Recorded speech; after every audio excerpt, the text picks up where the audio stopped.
الشي كرات سملكتي تمالي للقاقو فيديو بتعميكم فوتيخمو لومون نعلت 17 ورح سلستا خلتشحن 17 عامة مرت ناي واقا سمينتو تندينو حشوانا تصر اناون بلوكيت زلو واقا حزمت انيخو معالتاوي واقا كابسونيك ساو عروي كل جزي زقروا لكم شانال سلنخونا نتشانال زي سبسكرايب ناقوركم تخطاتولني نقتل كم حبريتاون كونكم إذا واقع زقروا لكم زلخو معالتاوي سلزخونا كابت مالي زي بوستخو فيديو نانتاصرخم اتواقع زلو افلالاي تردو كتغزو ويدما كبت احلخم اتدليو بوتاون تحاليو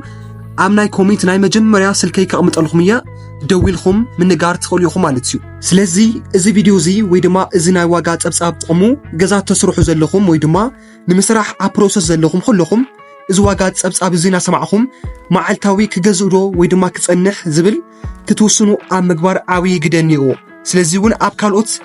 امناي تግራይ ከተማታት ዘለውን ናይ ዋጋ አፈላላይ ከልዶ ይخلልኩም ጥያቄ ተፈጥሩልኩምውን ምንም ዘፈላሊ የውሊ ማለት እዩ ዋና መከፋፈሊ አብ ከተማ መቀለ ስለሆነ ምንም ካብ ካልኦት ከተማታት ዝፈልዩ ነገር የውሉን ማለት እዩ ወይና ትራንስፖርት ወጪ ኮንخል እንበር ዘላ ዋጋ ተወሰኖ አብ ናይ ከተማ መቀለ ዘሎ ዋጋ እዩ ማለት እዩ ስለዚ በመጀመሪያ እንሪኦ ዋጋ ቴንዲኖይ ማለት እዩ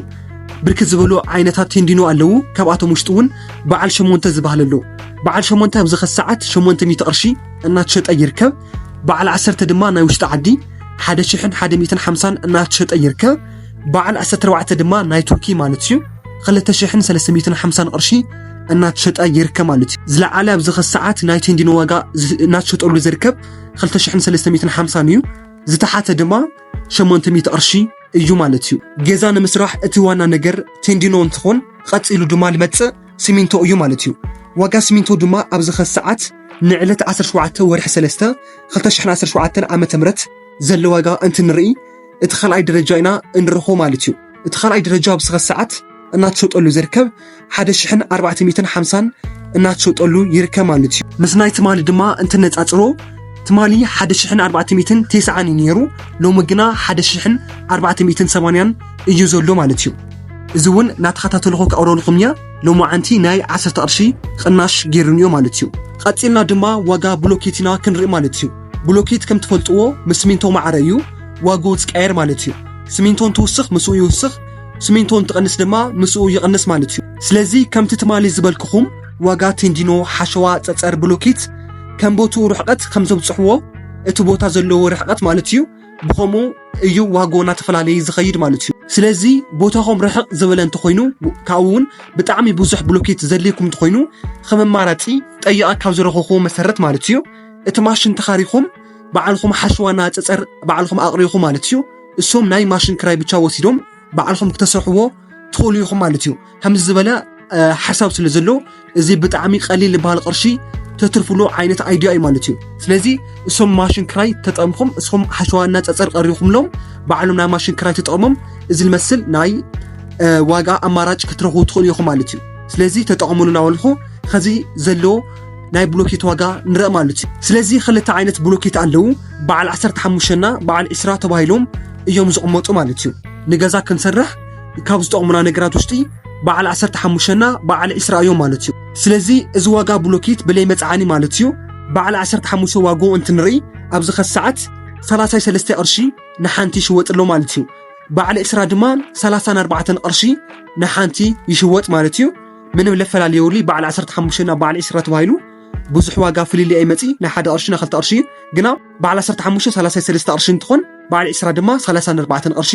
ይሽወጥሎ ማለት እዩ ብተወሳኺውን ንሓደ ሲኖትራክ ክንሓስቦ ተደሊናውን እስካብ 38000 ይወጽሕ ማለት እዩ ንሓደ ሲኖትራክ እስካብ 38000 ብሎኬት ዘለዎ ዋጋ እንትኾን ምስ ናይ መጽዓኒ መውረዲ 2000 ወሲኽና እስካብ 40000 ኣብ ዘሎ ዋጋ ኣብ ዝኸ ሰዓት ናይ ብሎኬት ዋጋው እዩ ማለት እዩ ስለዚ እዚ ዋጋ ብሎኬት እዚ ካብልና ንሓደ ገዛ ንምስራሕ ወሰንቲ ካብ ዝበሃሉ ውሽጢ ዝጽርሑ ማለት እዩ ሓሸዋ ወይ ድማ ሕጻ ብተወሳኺውን ጸጸርዮም ማለት እዩ ናይዚኦም ዋጋውን ክንደይ እዩ እንተይልና ናይዚኦም ዋጋ ኣብ ዝኸ ሰዓት በሓደ ሲኖትራክ ተባሂሎም እዮም ዝሽወጡ ስለዚ ካብ ሓሸዋ ዋጋ እንትንጅምር ማለት እዩ ንዕለት 17 ወርሒ 3 2017 ዓመተ ምህረት ዘለዎ ዋጋ ማለት እዩ ንሓደ ሲኖትራክ ሓሸዋ 30000 እዩ ዝሽወጥ ዘሎ ማለት እዩ 30000 ንሓደ ሲኖትራክ ሓሸዋ ይሽወጥሎ كاب ناي تمالي ناخل لتشح أرشي قناش إنيو مالتيو لو ما عنتي مالتيو تتصرون نحد سينوتراك توهايلو يشوت ناي تتصر واقاون إسرام تشعة تنشح يوز شوت زلو مالتيو زين نمهدام نتقمولو اتي فروي زبالة تتصر مالتيو كاب ناي تمالي زاورو هو واقا مالتيو ناي تتصر ناي حدا شح أرشي وسخ جيرنيو لو ما عنتي مالتي سلازي إذا زأرو لكم زلخو واقاتات كم معلتينا معلتي بتعمي زفلالة حر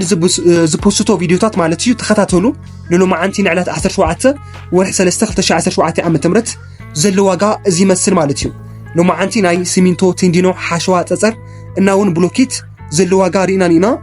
كابسونيك سب عربي زلو واقا كل غزي كسمعوا تدليكم سبسكرايب ناغوركم مالتي زي مرجازي ويدما زي انفورميشن زي كملوط او يولي نابتولو سو كله شير ناغوركم لايك نا سبسكرايب ناغوركم للا فقوركم اريني مالتيو اب ناغاسكا عند رخب سلام نعخاتكم يخون تشاو